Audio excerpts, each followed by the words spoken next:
Alright, Abusuan mo bibia kwa ba fambre 2K ni sem blog so YouTube so say Abusuan for ya ba as usual ensem ahodo a ekoso e Ghana say ne de besuma hefo ene ye tiefo nya de besuma ka say no eye ade say ye nyina ni twa eye ntokwa a ahya ase e eye boko e ho no mo na Abusuan the tense police for any soldier for akwa edom bia nemum no ntokwa no se de si kwa ne si ko ye kunkumom ne ye prepare bi ne de ka ka tu twitwe ne de keka ka ho na Abusua amache sensem no aye kese ewo eye boko ho no na me kese no ana chese opanyi kese ba ko aba bonten aye friends FİGHT aboagere nsem bi aba betudwa.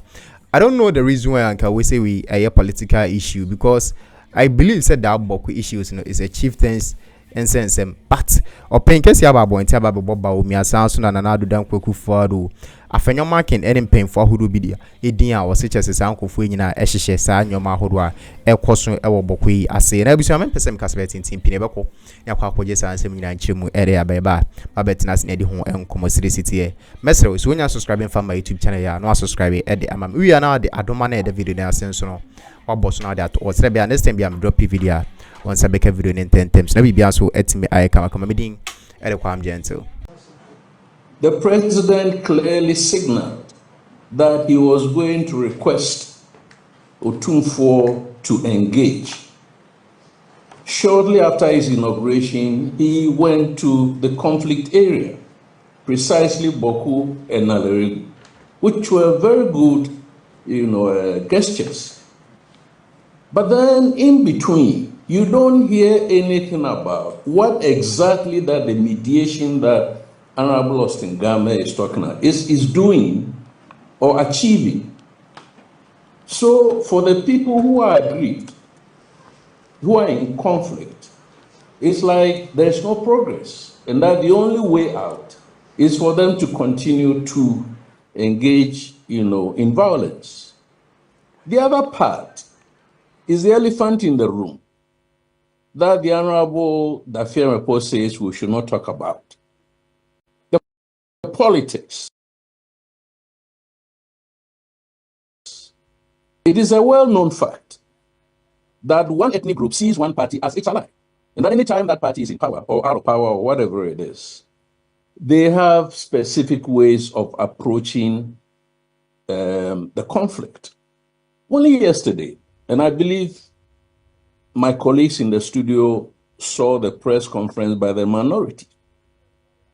A minority that had been in power for 8 years, 8 good years, could hardly do anything about the conflict, tells the media, indirectly tells Ghanaians that this government must be up to the task in resolving the conflict. The government would only 90 days to its credit. A government which has established a mediation structure. A government whose president or leader has visited the conflict area that the previous government's leader could not do in 8 years. That is the hypocrisy of the political class, which inflames passions and adds more fuel to the conflict. The best that the political class can do is to keep quiet and allow the authority or the authorities to see how best the mediation can work. These are, just about the context of the issue. But there are others. Look, here's a conflict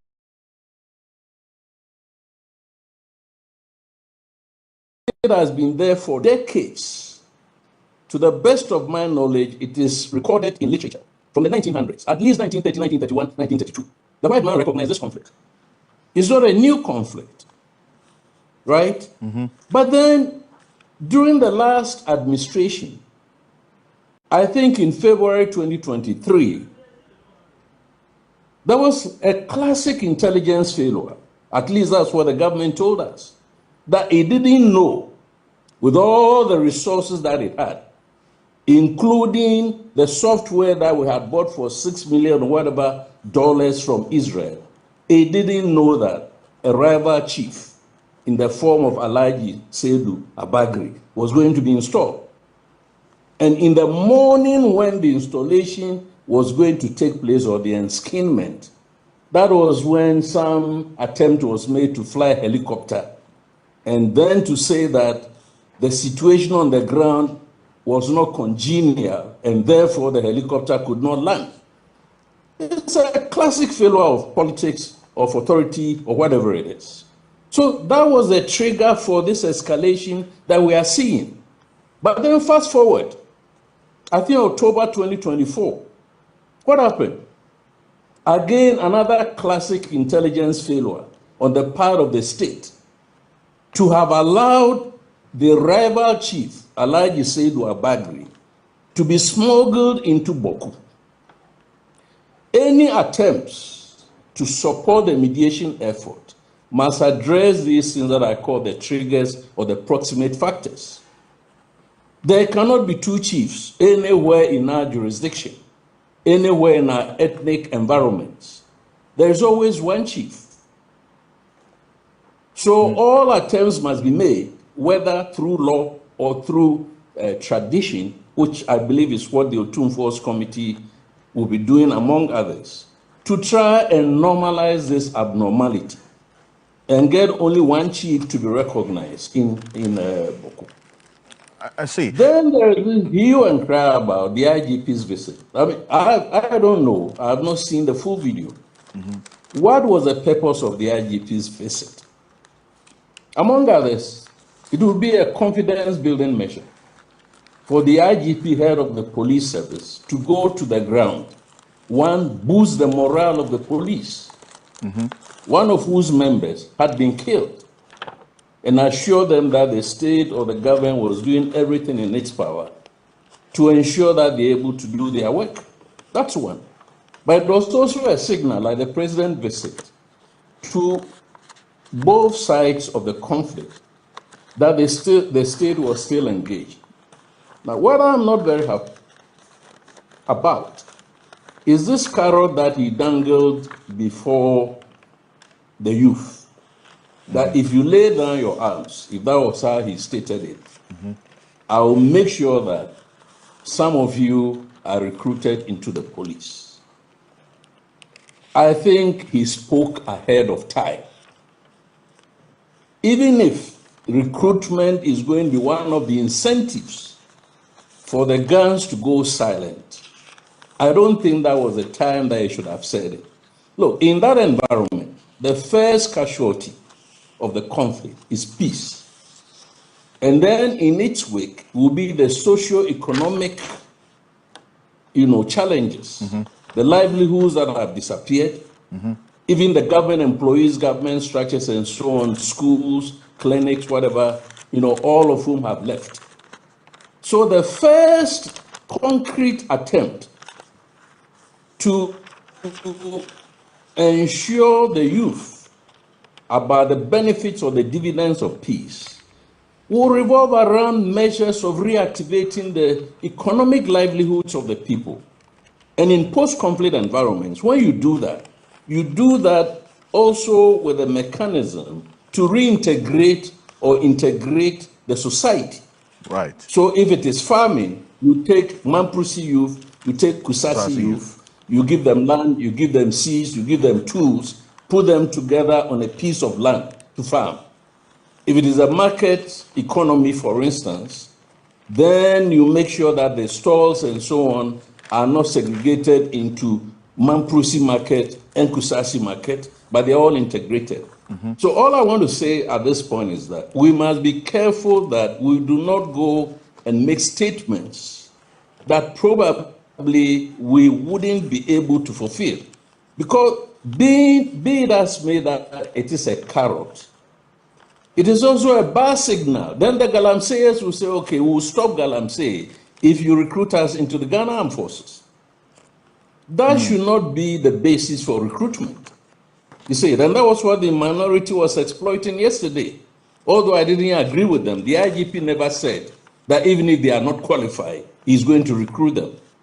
He was going to put in proactive measures to ensure that the recruitment was accessible to the youth in the area. That in itself wouldn't mean that indeed. The other reason why I detest the minorities' approach is that 8 years ago, they told us blatantly that they had, shared slots among themselves. Whether they were qualified or not, individuals were given slots, and they gave some to the opposition then, that's the NDC, to fill. So I'm saying that the that was not even 8 years ago. In fact, that they must keep their mouth shut. Well, that was not 8 years ago. In fact, I think it was during the vetting of the Interior Minister. There was a statement of the sort that was made by Alexander Afenyo Markin. Yeah. Eventually said it was a joke. Before that, a member of the opposition had, proudly stated in public that he had helped 4,000 or so of his constituents to be recruited into the security services.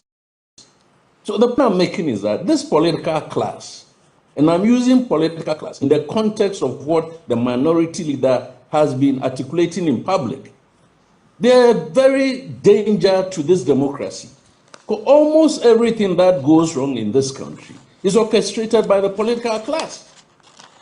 You see, and if they cannot resolve the issues, they must dissociate themselves from that and keep quiet and let others, neutrals and so on, like the Honorable Austin Game, who can help, or our traditional institutions, to help the government to try and restore order.